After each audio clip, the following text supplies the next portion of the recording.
Good morning, evening, or afternoon, ladies and gentlemen. My name is Sigma. It has been too long, and I am regretful in my absence, and in the absence of content for you guys to listen to. Just in case you guys weren't aware, we experienced a data loss, which resulted in the loss of several Overunder episodes that had been pre-recorded and were set to be edited and then released, and we were unable to retrieve them as well as the backups for them, and so we don't have those. However, this little clip here, this little bite, if you will,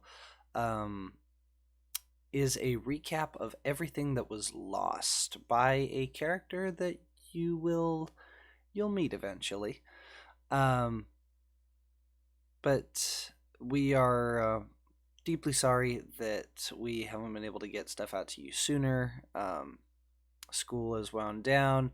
I am now kind of in a rhythm, as it were, and things should pick up back to normal, and we should be good to go. So hopefully you guys will have Overunder content every Tuesday.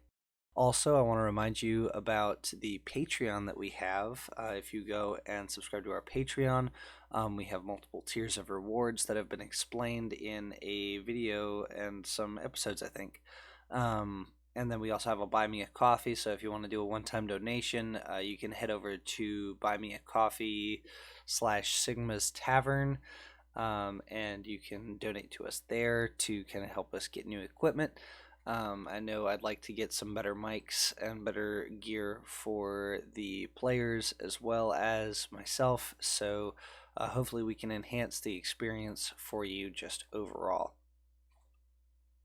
Finally, hopefully with the new amount of spare time that I have, I can start uploading other series as well and start planning other things for the future. But for now, just know that Overunder will be coming at you every Tuesday around noon. Whatever the case may be, starting today, which should be, as you're listening to this, if you're listening to it when it releases, should be Tuesday, October 26th.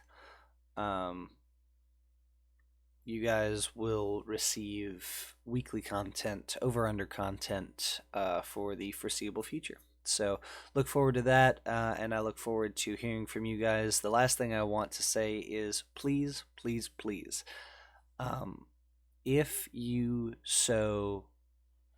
are so inclined, please leave an iTunes rating or a Spotify rating or whatever platform, wherever you get your podcasts, wherever you're listening, leave a rating so that way we're not just a podcast sitting on the platform. Leave a rating to let other people know that this isn't just a couple of idiots screwing around for an hour, even though that's kind of what it is.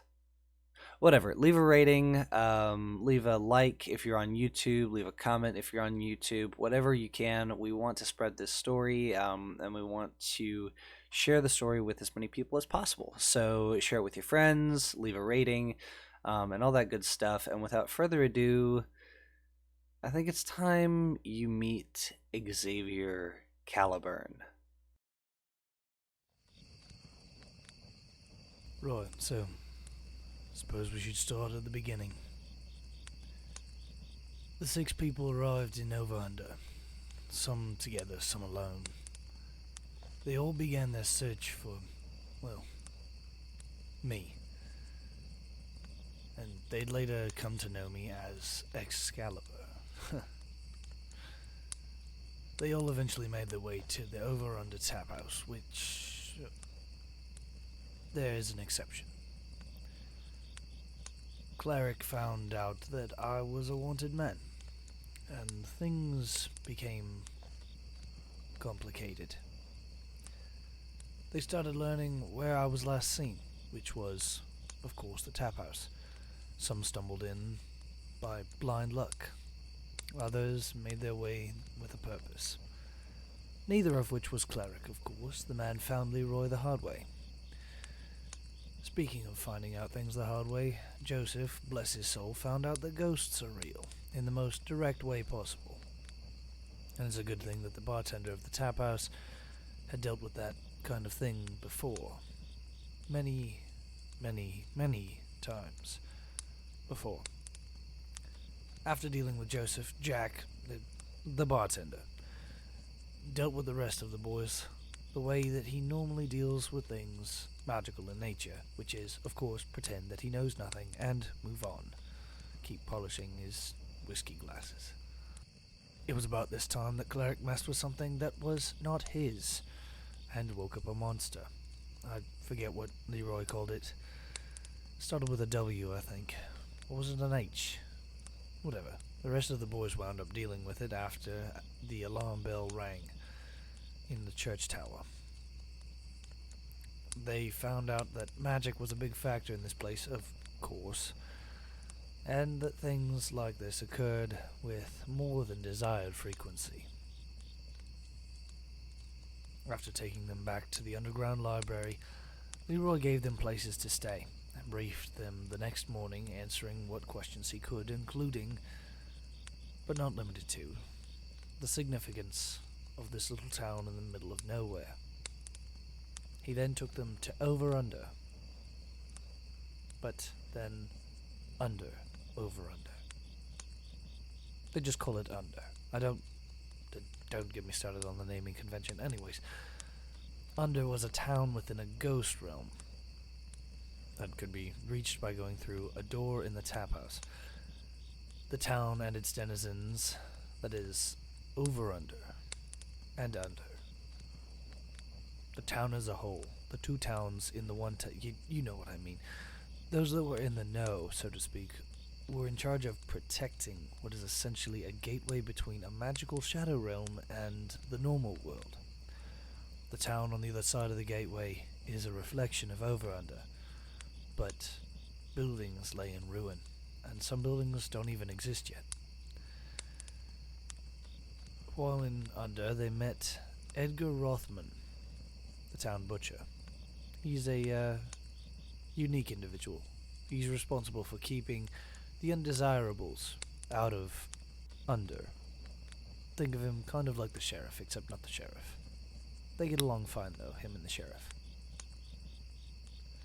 He assigns the crew a mission to investigate signs of life in an old homestead outside the safety of the magical bubble that hides and protects Under from the creatures that lurk in this realm. They accepted, and after a short time they found Lucius, the owner of the bargain cart, who was holed up in the homestead. After getting both him and his bargain cart back to Under, the team temporarily splits. Some return topside and some remain in Under to look around. Those that return to topside find Thomas's little brother, Alexander, with a man bent on finding and killing Thomas. Turns out that Alexander was there to see Thomas to give him some old photos that he and their sister had found of their father Adam and myself. However, another bounty hunter named Maxwell Reinfeld, the guy that was out for Thomas's head, had recognized the resemblance between Alex and Thomas and had talked Alex into showing him where Thomas was. Too late did Alexander realize that Maxwell was out to settle a score with his big brother. However, Edward and Thomas wound up luring Maxwell out of the tap house, killing him and promptly escaping. Was rather anticlimactic if you ask me, but it's not my story. Joseph and Cleric saw the postman of the town, who turned out to be some sort of reaper of souls. He's a unique fellow, to say the least. Once everyone was back together, Marcus asked Leroy about how they could go about getting his hearse into Under, and the reply to which was that they would need to travel through what Leroy guessed was the Wyvern's Den. Now, just to recap, the Wyvern is the thing that burned the city down originally. Yes, a dragon. And yes, I killed it. It's complicated. I'll explain later. After getting armor made from the Tarask hide,